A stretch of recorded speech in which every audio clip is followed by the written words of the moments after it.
I started forming an escape plan from the moment I walked in. Every system has a weakness. I was going to cut my way out. Quawntay, you there? If someone would escape from our facility, someone's going to have to get hurt. This is a true story.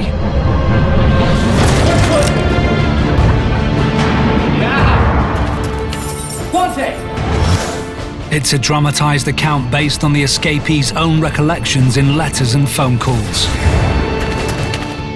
He's not going to go easy. May have a gun and may want to go down in a firefight.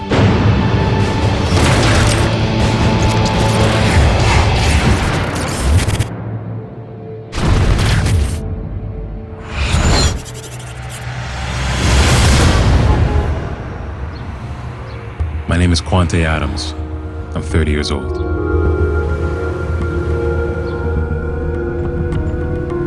January 2004, I was arrested by federal agents for drug conspiracy, possession of 1,400 pounds of marijuana, and money laundering. I'd already been in jail 2 years just waiting to get to trial. I was facing a life sentence. My father and his brothers were the original founders of the Crips in Compton, East Los Angeles. I grew up amongst that. Everybody molded me to be a hardcore child, selling drugs from 10 years old and doing time when I was 14.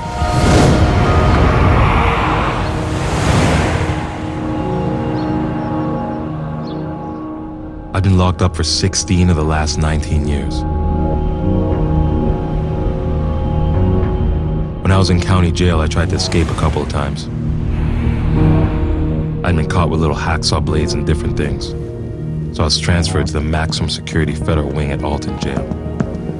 Everybody thought it was impossible to escape from. At the time he arrived, the only thing we knew about Quawntay was what the marshals had told us at that time.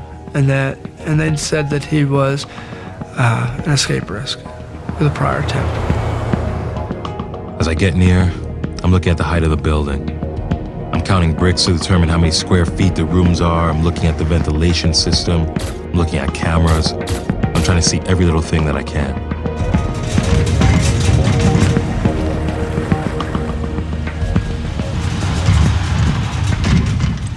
Because I'm going to try to escape regardless.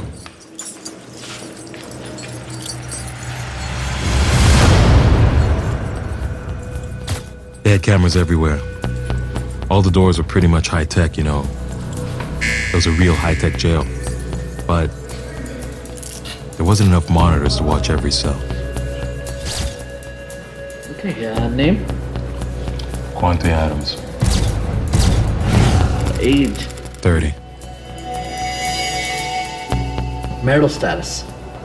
Single. Okay, number of kids? 1. I had a child I'd never held in my arms. Just after I was arrested, I found that I was going to be a father. I couldn't be going to prison for life now.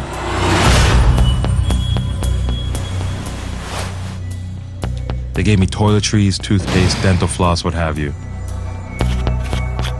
But you know, everything you get in prison can be used in some way to help you escape. Bolton jail is very secure. We have a brand new building, all state-of-the-art camera equipment. We can see 24 hours a day in the cells, lights on, lights off. We go to great lengths to prevent someone from escaping. As I'm walking to the cells, I'm trying to study every little thing. The doors, the buzzers, the sound of the buzzers. I go through 3 doors, and I turn a corner and I'm into a corridor with 13 cells. 6 or 7 on the side. And walking. There's a lot of shouting going on. What's your name? Where are you from? One of them I knew from the segregation wing at the county jail. That guy's coming over!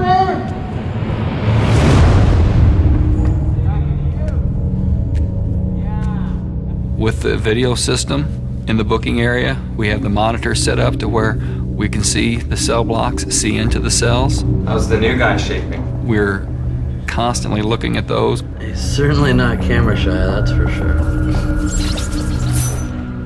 Sitting in your cell, You can hear the guards approaching every time. I've got 3 buzzers before anyone gets to my cell. I realized their security system could be my early warning system. Hey, Mr. Quawntay. The warden, he came to me. We're keeping a very close eye on you. He pretty much told me all this stuff about, that I'll never get out of his jail, so don't think about it. If a prisoner was going to escape from the Alton jail, they would have had to physically assault one of my correction officer staff, take the keys from them to go out a series of doors. And I know all my jail staff well enough to know that that's not going to be an easy task for someone to do. If someone, Quawntay or whoever else, would escape from our facility, someone's going to have to get hurt.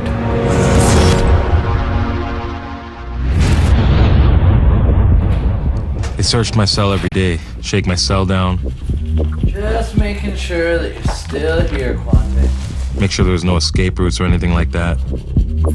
They joke with you, but they're serious at the same time. We did everything we could to keep an eye on him 24 hours a day.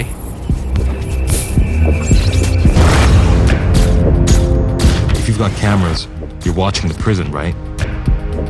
But relying on the cameras was really a weakness. They can't see what a person would see. I laid in my cell for months, just listening and imagining and visualizing, using common sense to try and create an image of what's going to be up in the roof.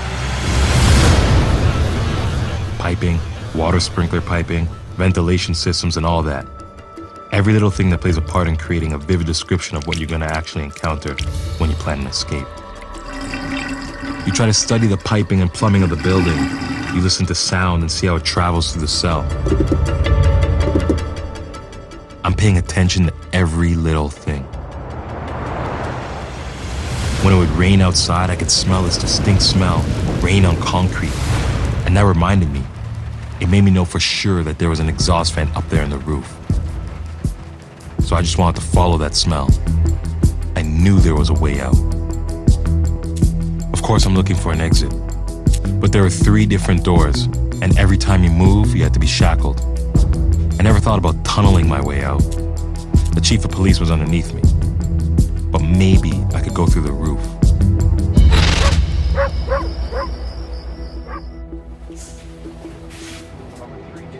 If I'm looking at the monitor and I don't see an inmate, I will get on the intercom. Quawntay, how we doing, buddy?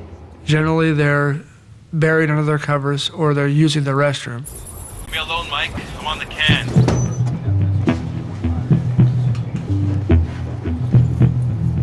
One thing I noticed, the camera didn't include the toilet.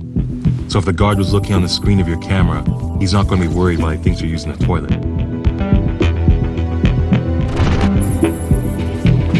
The blind spot behind the toilet was kind of small, but I thought I might just be able to cut a hole up there I could squeeze through.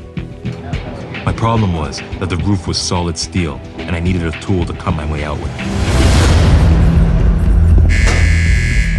There was nothing I could use in the cell. Everything was built with security in mind. There was a built-in toilet and a phone for making collect calls, but it was buried into the wall. No wires, no cords I could use, nothing.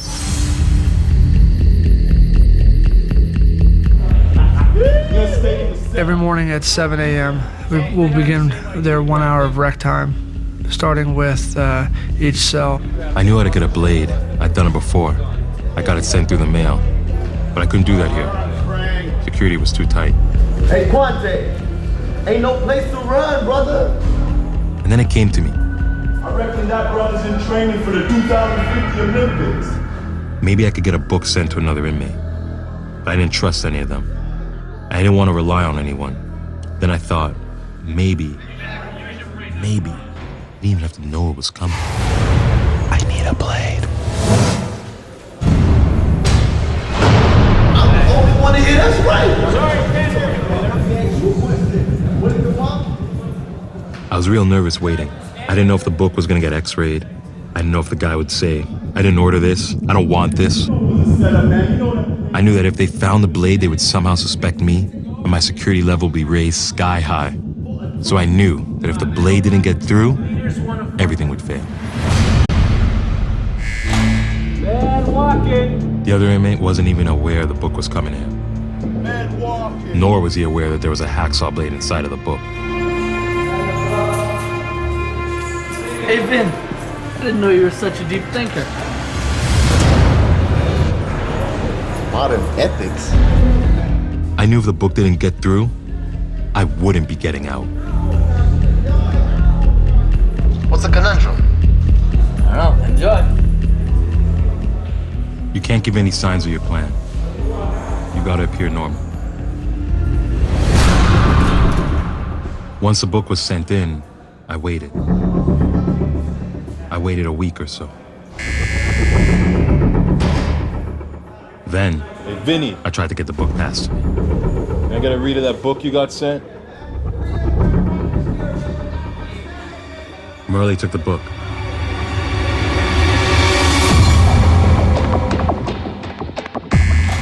I had to get the blade out as quickly as I could. Hide it. Destroy the evidence. There it was. I didn't know if it was a setup to where the police were gonna come rushing in and get the blade from me. I wanted to make sure that I didn't get caught with anything, not even a paperclip.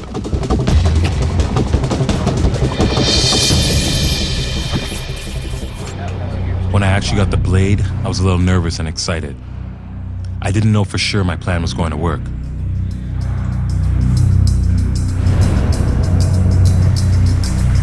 I'd observed the roof.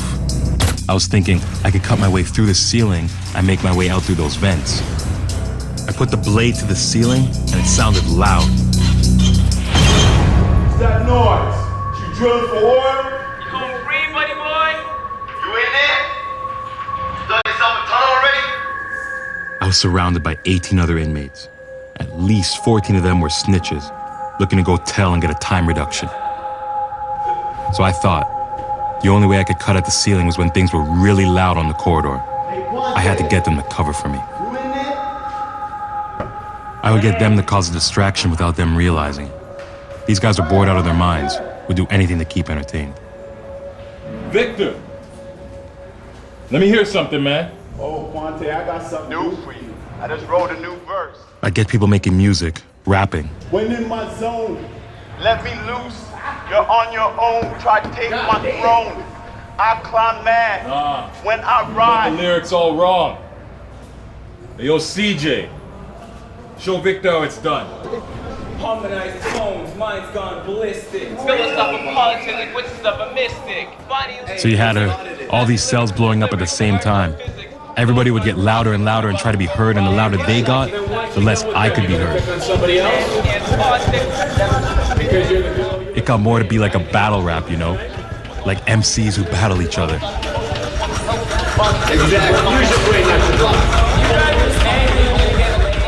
I think it took like 5 days of scratching and scraping and digging and all that. And then finally, I got the blade all the way through. Now I was excited. I had thoughts of being with my daughter, being on a beach. I had to find a way to mask the cut in the ceiling. Every time I'd go for a shower, I would just take all the soap with me. The stuff you find in prison, it's all useful. I mixed soap and toothpaste to make a kind of a paste that would cover up the saw marks in the ceiling. It took me time to get the paste right so it would stick up there. So long as I listened out for the buzzers, I knew I was hidden from the camera. I punch you in your face and you punch me in my face, it's all good? That really solves a lot of problems, right? I'd start at 2 o'clock and go through 3 and 4 in the morning. When they were quiet, I'd have to go slower. It could take an hour just to get some little scrapes off. But I figured it was better than laying down and doing nothing. You know what? I'm right, you're wrong, my bro.